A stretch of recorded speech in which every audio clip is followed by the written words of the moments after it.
Nouvelle heure de l'actualité sur RTI1. Voyons les titres pour démarrer.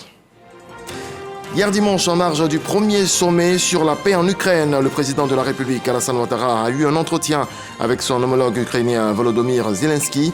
Les échanges ont porté sur le renforcement de la coopération entre la Côte d'Ivoire et l'Ukraine, ainsi que sur les voies et moyens de parvenir à une paix globale, équitable et durable en Ukraine.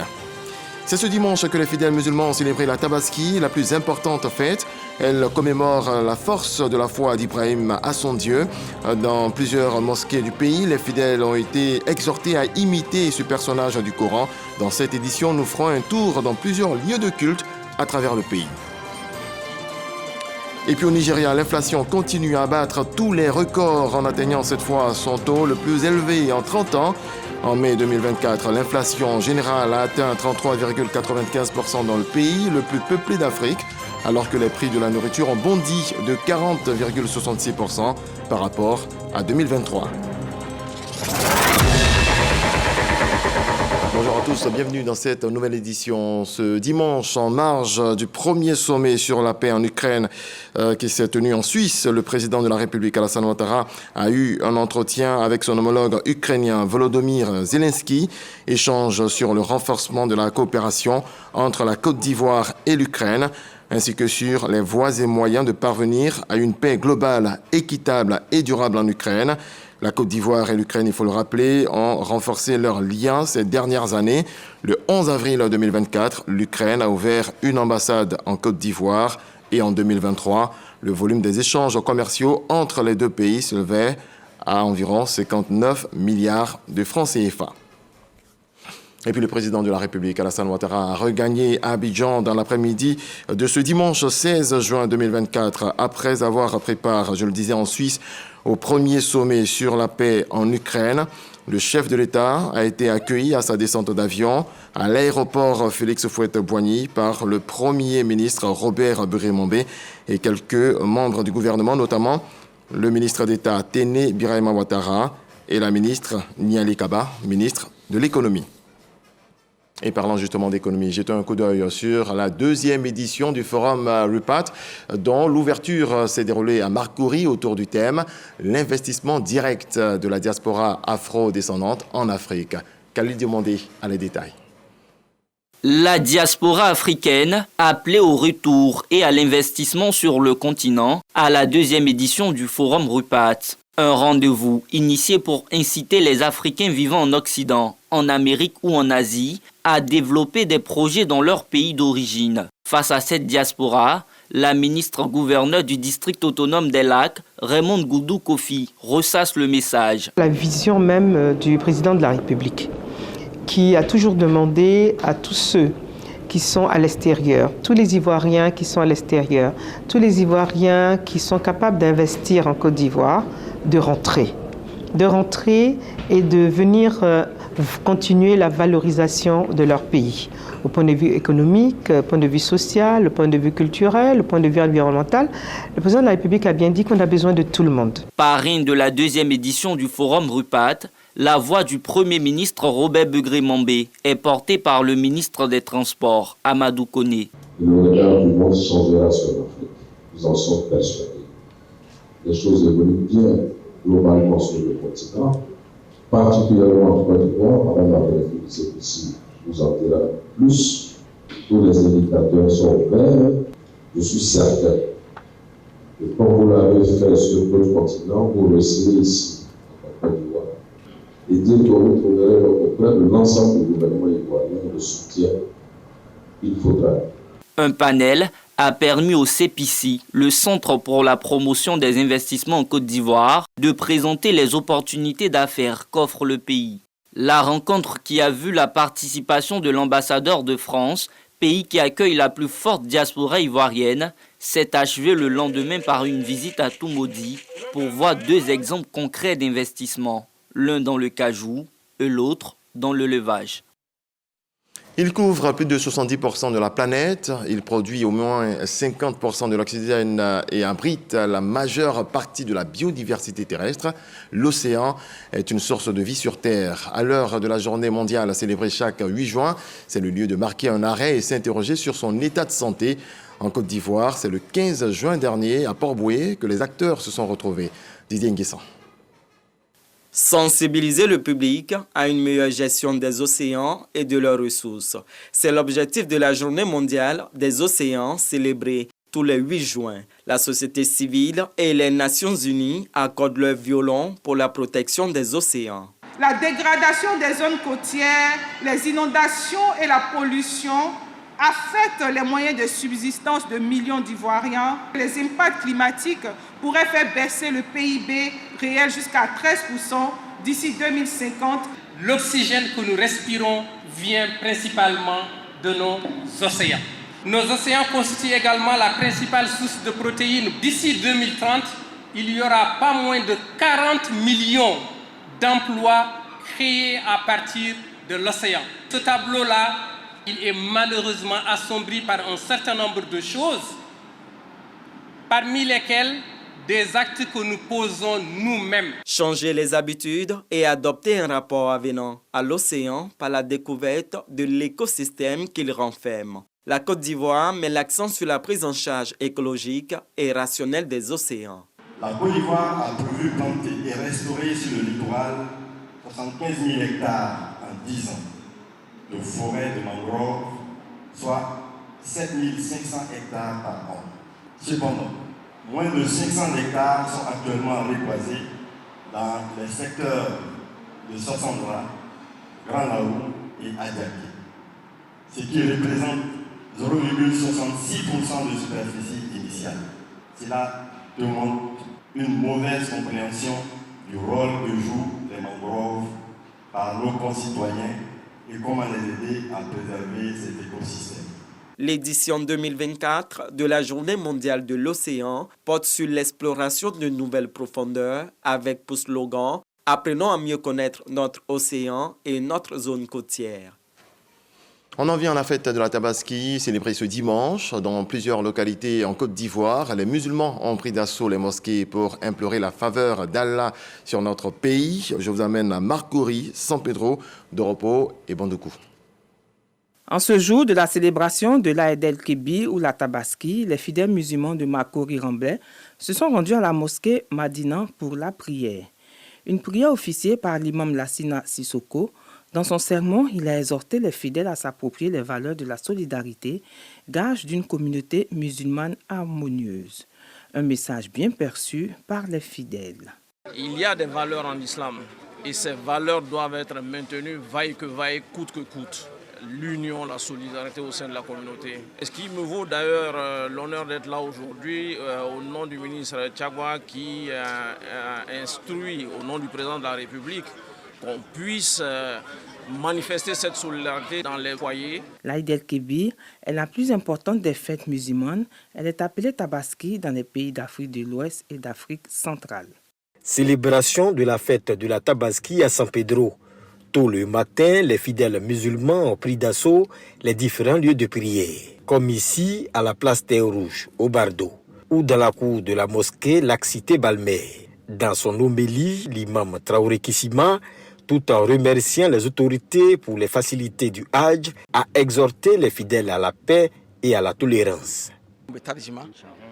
Chaque leader religieux défend sa religion, mais ensemble nous défendons tous la patrie pour qu'il y ait la paix, la solidarité, la cohésion entre tous les fils et filles de ce pays. Inch'Allah ta'ala.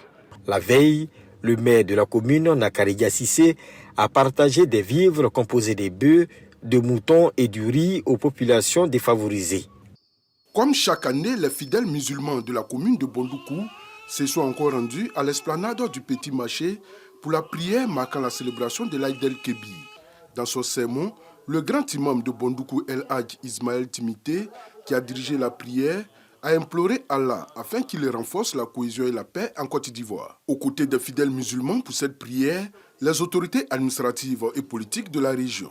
Le ministre d'État remercie d'abord la communauté musulmane pour cette grande cérémonie, cette grande prière, et il me charge de dire à toute la communauté qu'il est avec nous. Les fidèles musulmans de Doropo étaient aussi en fête. Ils ont pris d'assaut la place publique de la ville pour cette importante prière de la Tabaski. Pour le musulman que je suis, Pour le fidèle que je suis, cette prière représente un pilier très important de la religion que nous pratiquons, puisque c'est une fête annuelle. Ça nous permet de nous remémorer les inscriptions et les recommandations du prophète. Au cours de cette célébration, les fidèles musulmans ont prié pour le président de la République Alassane Ouattara et les membres de son gouvernement, et aussi pour la cohésion et la paix, ainsi que pour la prospérité du pays. Arrêtons-nous sur la célébration de la fête de la Tabaski à Kong, Boaké, Mankono, Badika et Kounaïri. Kong, jour de la Tabaski. Les fidèles musulmans sont sortis massivement direction la mosquée historique.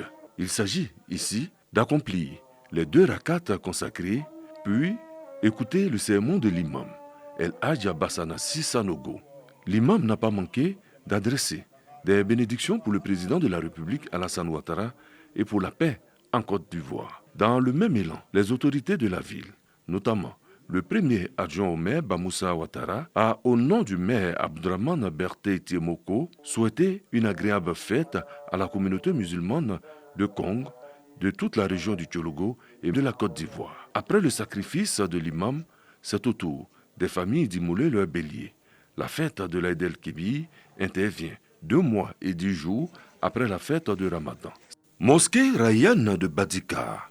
Nous sommes dans le département de Niakaramandougou. Célébration de la Tabaski. Cette année, dans la localité, l'Aïd el-Kébir est placé sous le signe du partage, de la solidarité, du pardon et de la cohésion sociale.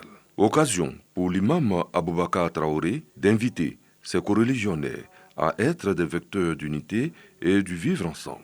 Le guide religieux implore la clémence de Dieu pour la préservation de la paix et la stabilité en Côte d'Ivoire. Aux côtés des fidèles musulmans qui se sont parés de leur plus beau boubou, Siriki Kone, le sous-préfet de Badika, les notabilités coutumières et autres responsables de confessions religieuses unis pour la même foi. L'autorité administrative exhorte ses frères et sœurs à prier pour le président de la République, pour le gouvernement, pour chaque Ivoirien et le développement. Badika se veut une cité exemplaire. La célébration de la fête de la Tabaski dans la quiétude à Mankono, capitale de la région du Béré. Au quartier Moula, c'est la place publique qui a servi de cadre pour la prière. Les musulmans, vêtus de leurs plus beaux vêtements, ont sacrifié aux 2 rakats de l'Aïd el-Kébir.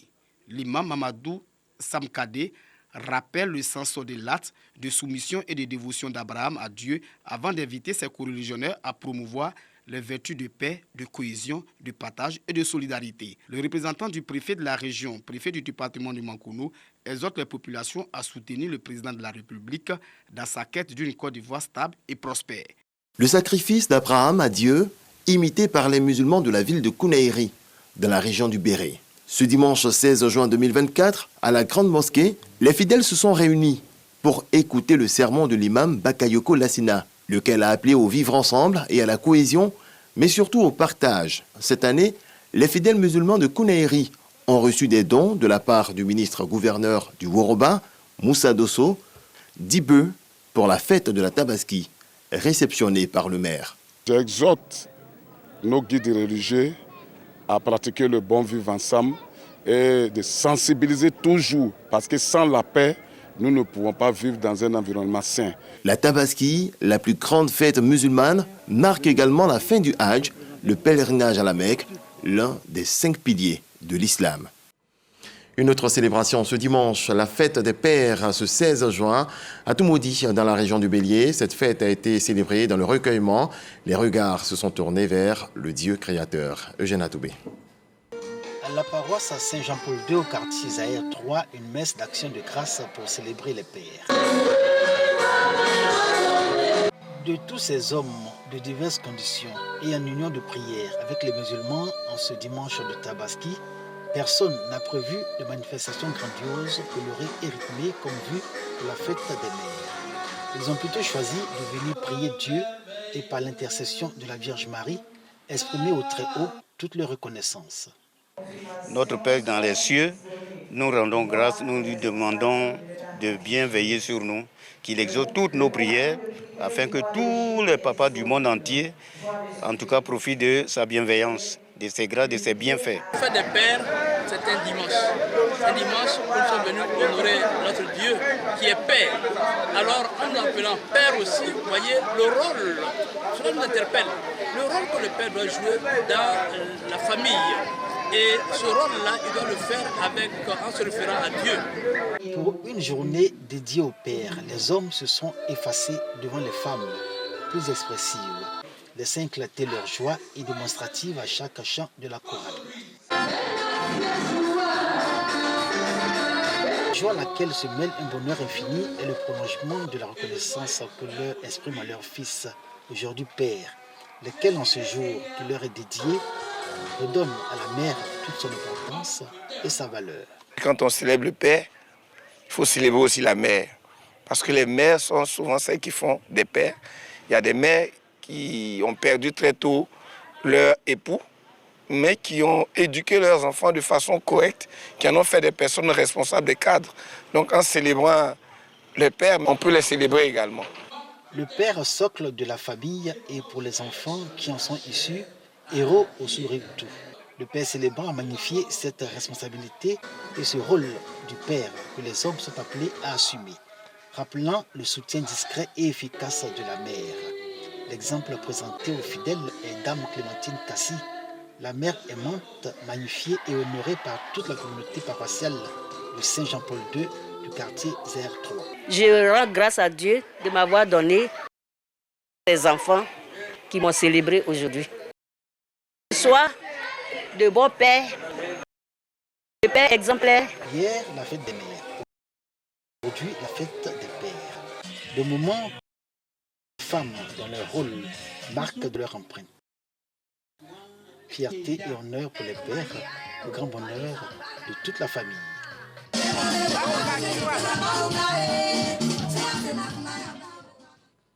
On reste dans le ton de la fête de Père. Coup de projecteur à présent sur les enfants de stars. Ces enfants dont les parents sont très souvent absents. Comment ces artistes arrivent à allier vie de famille et vie professionnelle?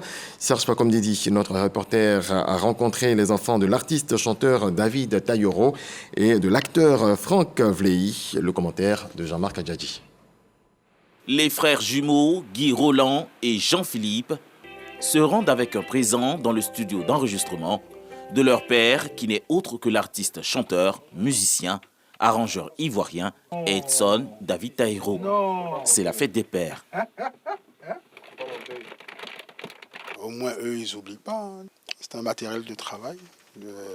Ils nous font la surprise. La particularité avec Guy Roland et Jean-Philippe, c'est qu'ils ont un père célèbre, s'appelait Taïro, et donc un passeport avec naturellement des avantages. Partout où on passe, dès qu'on entend on sait que c'est ton papa, c'est bon quoi. Tu passes tranquille, les choses sont facilitées. C'est un papa cool. On travaille ensemble, c'est le même siècle. Quelque part, on se rejoint. Donc, disons qu'un artiste qui vient le voir pour une production d'œuvre musicale, il a forcément besoin de mon frère qui lui a fait des vidéos et tout. Il a besoin de tout ce qui est support. Je suis là. Ici, nous sommes chez les Vlehi.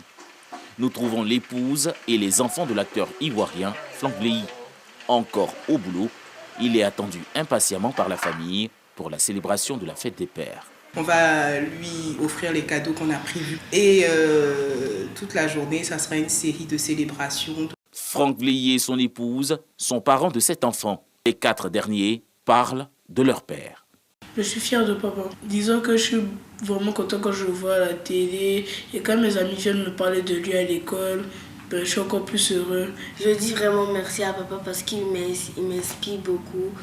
Et c'est même lui qui a fait que dans le futur, j'ai envie de devenir une actrice. Être enfant de célébrité n'est pas aussi facile qu'on ne le pense. Mon père, il n'est pas toujours là, mais il est très gentil. Des gens ont tendance à nous percevoir autrement quand on donne le nom de famille, parce qu'on fait toujours un rapprochement. Et moi, personnellement, j'aimerais qu'on me prenne tel que je suis. Ils sont aussi sous le feu des projecteurs. Sont-ils des pères exemplaires? Franck est un père présent parce qu'il a assisté à l'accouchement de pas mal d'entre eux. Il sait laver un nouveau-né. Il faut savoir juste faire la part des choses entre le boulot, le statut de personnalité publique et puis le statut de père de famille. Célèbre ou pas, Le père est celui-là même qui soigne les écorchures de sa progéniture, qui leur montre le chemin à suivre. Parlons de mode à présent et cette question, comment élaborer la garde-robe de maman, choisir la tenue qu'il faut pour une occasion précise, agencer les couleurs. Les interrogations ont trouvé réponse à la conférence dénommée Elegance Time. La deuxième du genre est l'initiative de Ouattara Tamboué, une conseillère en images. On voit cela avec Michel Mambo.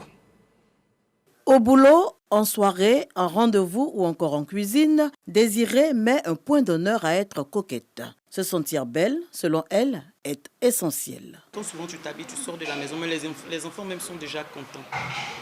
Ah maman, t'es bien habillée, tout et tout. Donc moi je pense qu'en tant que mère, une mère doit vraiment être élégante, non seulement pour ses enfants, pour son mari, et aussi pour ses amis. Seulement, comment choisir la tenue adéquate selon les circonstances? Comment agencer les couleurs ou encore harmoniser coiffure et maquillage? Pour trouver réponse à ces préoccupations, la mère de famille se rend à une conférence, Elegance Time.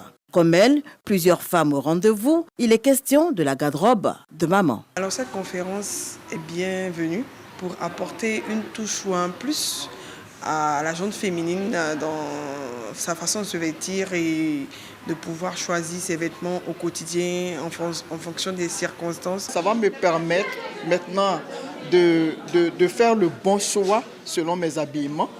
Je saurai quels sont les habits qu'il faut porter pour aller au travail. Je saurai aussi quels sont les habits que je dois porter pour aller soit à la plage, quels sont les habits et les couleurs que je dois porter pour une soirée. J'ai retenu que il faut maximum agencer 3 couleurs, ne pas aller au-delà.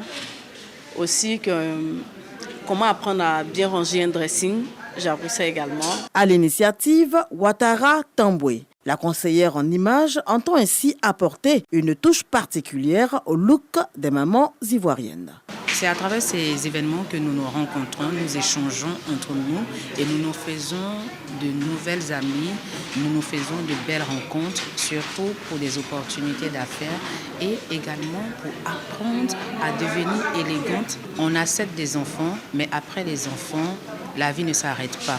Il faut prendre soin de soi. Organisé en marge de la fête des mères, l'événement aura tenu toutes ses promesses.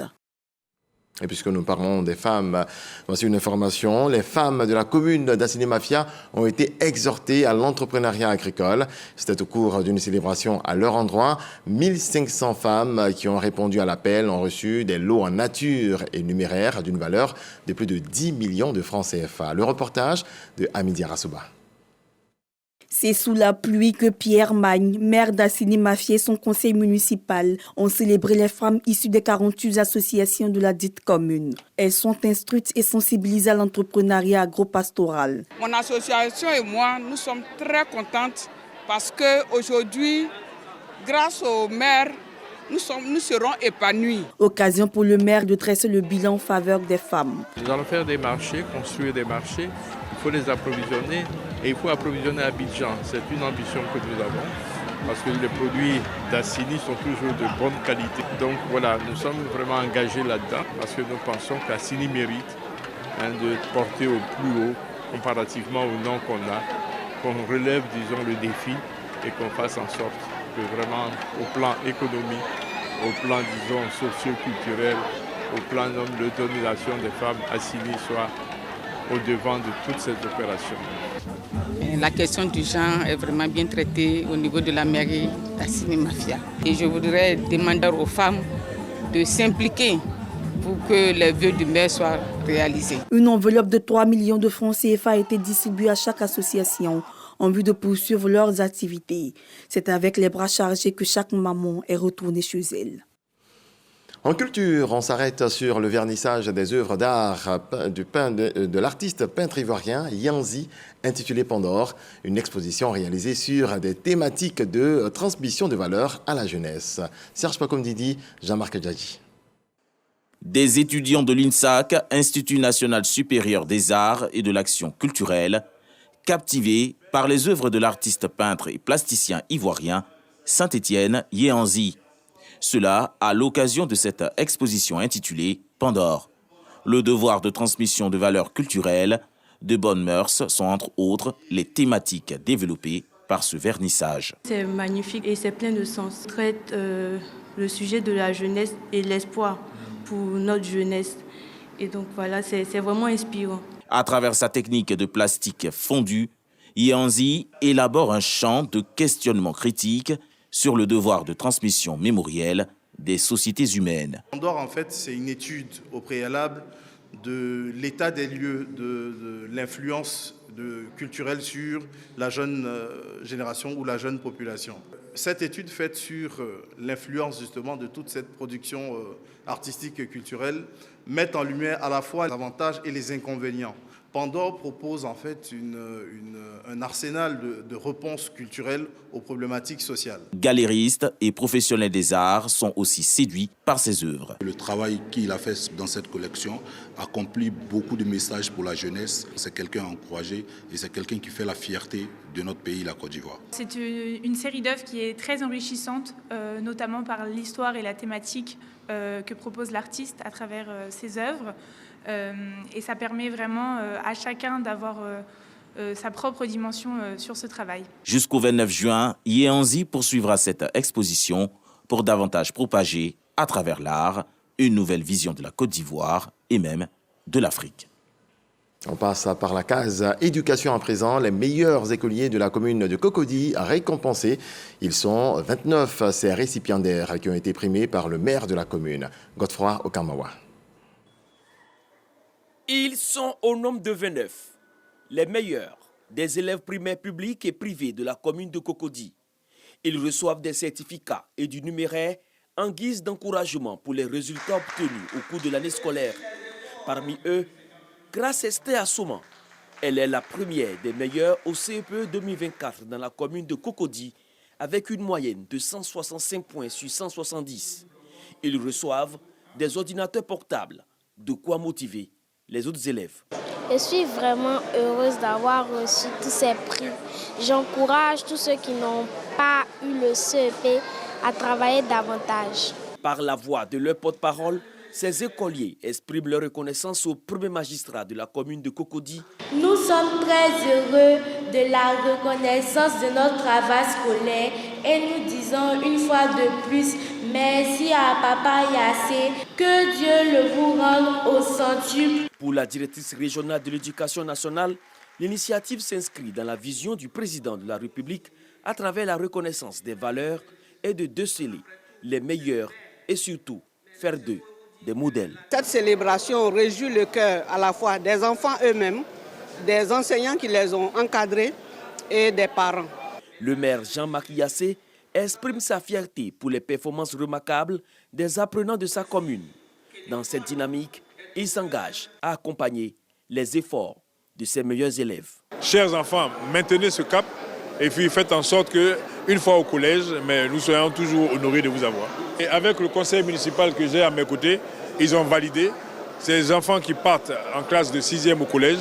On les prend en charge pendant 2 ans. Selon les acteurs du système éducatif, plusieurs écoles sont en réhabilitation et en construction. Des réalisations à mettre à l'actif de la mairie de Cocody qui apporte ainsi son appui à l'amélioration des conditions d'apprentissage des élèves. L'heure est également aux récompenses au groupe scolaire Mossou 1 et 2 à Grand-Bassam. Au terme de l'année scolaire, 36 écoliers voient leurs efforts récompensés. Ils bénéficient de kits scolaires grâce à l'association Vénus, le club des anciens élèves. On voit cela avec Jean-Michel Quadio et Léon Brou. Groupe scolaire Mossou 1 et 2 à Grand-Bassam, après 9 mois de cours intenses et d'évaluation, place à la célébration de l'excellence. 36 écoliers à raison des 3 meilleurs de chaque classe distinguée, des kits scolaires offerts. Une initiative de l'association Vénus, le club des anciens écoliers du groupe scolaire Mossou 1 et 2, pour inciter écoliers et parents d'élèves à plus d'implication dans la quête de l'excellence. Aujourd'hui, notre jeunesse est en quête de repères et ce tableau sombre nous interpelle tous, nous, parents en tant qu'éducateurs, pour pouvoir sensibiliser, éduquer les enfants et de leur donner le goût de l'excellence. Donc c'est en cela que le club Vénus a voulu apporter sa part à cet édifice en organisant cette journée de l'excellence. Cette distinction, une fierté pour le préfet de Grand-Bassam, exprimée par son représentant à la suite de l'inspectrice de l'enseignement préscolaire et primaire, cartable, livres, cahiers, ardoises, de quoi préparer ses écoliers à la prochaine rentrée scolaire. Merci. Un petit mot tout simple, même qui est rempli de sens et de symboles, car tous vos marques d'attention nous permettront de demeurer toujours excellents. Créées en 1890 et 1981, les écoles de groupe scolaire Moussou 1 et 2, dont une maternelle, comptent à ce jour 539 écoliers. Le club Vénus, membre de la mutuelle de développement de Moussou, projette la réhabilitation de cet établissement déjà décrépit. Et dans le reste de l'actualité, je le disais en titre, au Nigeria, l'inflation continue de battre tous les records en atteignant cette fois son taux le plus élevé en 30 ans. En mai 2024, l'inflation générale a atteint 33,95% dans le pays le plus peuplé d'Afrique, alors que les prix de la nourriture ont bondi de 40,66% par rapport à 2023. Les prix des transports, des loyers, les frais de santé ou les prix des médicaments continuent d'augmenter. La dépréciation du Naira face au dollar au cours de la dernière année a eu de lourdes conséquences dans un pays extrêmement dépendant des importations dans tous les domaines. Point final. Merci à vous tous de votre attention. Très belle journée. Dieu nous garde.